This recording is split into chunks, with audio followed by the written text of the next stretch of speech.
धनु विद्या में अर्जुन ने जो अद्वितीय कौशल प्राप्त कर लिया था, परिचय हमें द्रौपदी स्वयंवर के समय भी मिलता है। राजा द्रुपद की पुत्री द्रौपदी का स्वयंवर होने वाला था। देश विदेश से महापराक्रमी क्षत्रिय कुमार राजकुमारी का वर्ण करने की इच्छा से आए हुए थे। उस समय पांडव वनवास का समय काट रहे थे। उन्हें भी जब स्वयंवर का पता चला तो कौतूहलवश वे भी द्रुपद की नगरी में आ पहुँचे। शर्त यह थी कि जो कोई योद्धा स्तंभ के ऊपर घूमती हुई मछली की आंख को नीचे तेल में उस मछली की परछाई को देखकर बेच देगा, उसे ही द्रौपदी अपने पति के रूप में स्वीकार कर लेगी। स्वयंवर मंडप में उपस्थित सभी योद्धाओं ने अपना अपना कौशल दिखाया, लेकिन कोई भी उस आंख को नहीं बेच पाया। कौरव भी वहाँ उपस्थित थे। वे भी प्रयत्न करने के पश्चात लज्जित होकर अपने अपने स्थान पर आ बैठे। जब सभा में चारों ओर निराशा व्याप्त हो गई तो कर्ण ने उठकर अपना बाण उस मछली की आंख के लिए साधा। वह वीर निश्चित ही उसको बेच देता, लेकिन सूत पुत्र होने के नाते उसको क्षत्रिय कन्या के साथ विवाह करने का अधिकार नहीं दिया गया। सभा में चारों ओर उसके विरुद्ध स्वर उठने लगे। स्वयं द्रौपदी ने ही उसका सूत पुत्र कहकर तिरस्कार किया था। किसी को भी यह पता नहीं था कि यह कर्ण भी क्षत्रिय पुत्र है। चूँकि सूत ने उसको पाल पोस कर बड़ा किया था, इसलिए यही तक का ज्ञान सबको था। कर्ण अपने मन में घुटकर बैठ गया। तब सबसे अंत में अर्जुन ने अपने धनुष पर वाण साधा और नीचे तेल से भरे कड़ाह में मछली की परछाई देखकर उसने उसकी आंख बेच दी। बस चारों ओर बैठे योद्धाओं के हृदय धक से रह गए। द्रौपदी ने आकर उसके गले में वरमाला डाल दी। इस तरह अपने वनवास के समय भी अर्जुन के पराक्रम के कारण पांडवों को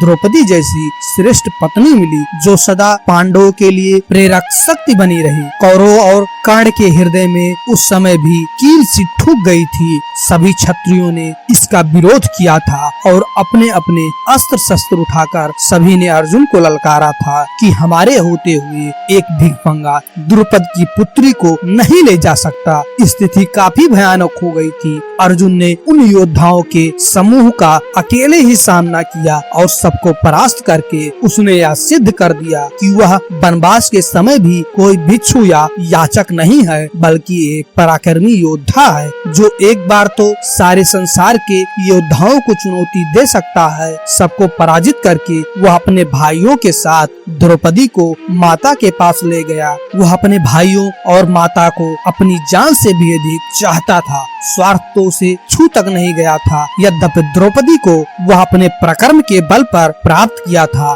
और उसके भोग करने का अधिकार उसी को था, लेकिन माता के यह कहने पर कि जो भिक्षा लाए हो उसे सभी मिलकर बांट लो, अर्जुन ने द्रौपदी के ऊपर अन्य भाइयों का अधिकार स्वीकार कर लिया। कुंती ने तो बिना या जाने कि वह द्रौपदी थी, कोई स्थूल वस्तु नहीं, यह बात कही थी, लेकिन अर्जुन ने अक्षरशः अपनी माता की आज्ञा का पालन किया। वह कभी भी मर्यादा नहीं तोड़ता था और सदा अपने बड़े भाई युधिष्ठिर की आज्ञा मानता था। जब द्रौपदी पर सभी का अधिकार हो गया तो पांचों भाइयों ने मिलकर यह निश्चय किया कि जिस समय द्रौपदी एक भाई के पास रहे, उस समय अन्य चारों भाइयों में से कोई उसके पास न जाए, और यदि भूल से कोई चला भी जाए तो उसे वनवास भोगना पड़ेगा। एक समय की बात है, युधिष्ठिर द्रौपदी के साथ एकांत में थे और जहाँ वे थे वहीं अर्जुन का धनुष रखा हुआ था। एक ब्राह्मण की रक्षा करने के लिए उसको धनुष की आवश्यकता थी, अतः वह नियम तोड़कर अंदर चला गया और धनुष ले आया। इस तरह उसने ब्राह्मण की रक्षा तो कर ली, लेकिन जो मर्यादा निश्चित की जा चुकी थी उसको मानकर वह वनवास भोगने चल दिया। वनवास में तीर्थ यात्रा करते समय मध्य देश में उसको नाग कन्या उलूपी प्राप्त हो गई। उसके साथ सहवास करके उसने एक पुत्र प्राप्त किया जिसका नाम बभ्रुवाहन था। यह बालक अभिमन्यु की तरह ही महापराक्रमी था। अपने पिता अर्जुन को न पहचान कर जब उसने उसी से युद्ध किया था, तब एक बार बार तो अपने पराक्रम से अर्जुन को भी मूर्छित करके उसे युद्ध स्थल पर पटक दिया था। इसी वनवास काल में ही अर्जुन की श्री कृष्ण से भेंट हुई। जब वह पश्चिम में प्रभास क्षेत्र में पहुँचे तो श्री कृष्ण भी द्वारका से आए थे। कृष्ण ने उसे द्वारका चलने का निमंत्रण दिया तो वह द्वारका आ गए। नियम का पालन करता हुआ अर्जुन नगर के भीतर नहीं घुसा बल्कि रेवतक पर्वत पर ही ठहर गया। वहीं बलराम तथा यादवगण प्रमुख व्यक्ति उनसे मिलने आए। कुछ दिन तक वह वहीं रहा। इसी बीच में एक उत्सव हुआ जिसमें उसने श्री कृष्ण की बहन सुभद्रा को देखा। उसके रूप और लावण्य को देखकर वह उस पर मोहित हो गया। कृष्ण उसके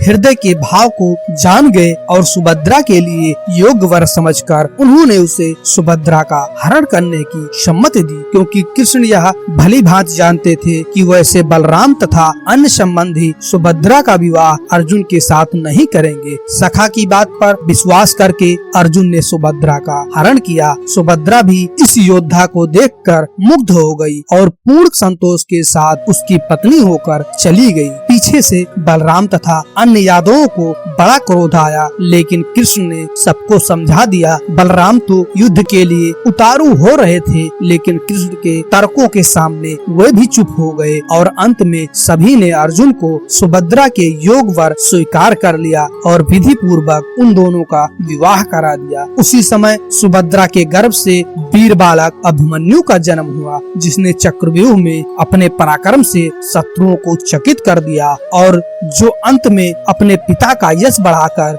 वीरगति को प्राप्त हुआ था। अगर ये कहानी आपको अच्छी लगती है प्लीज लाइक करें, शेयर करें और इस चैनल को सब्सक्राइब करके अपने भाई का सपोर्ट करें। Thank you. जय माता दी, जय श्री राम, जय श्री कृष्णा, जय हिंद दोस्तों।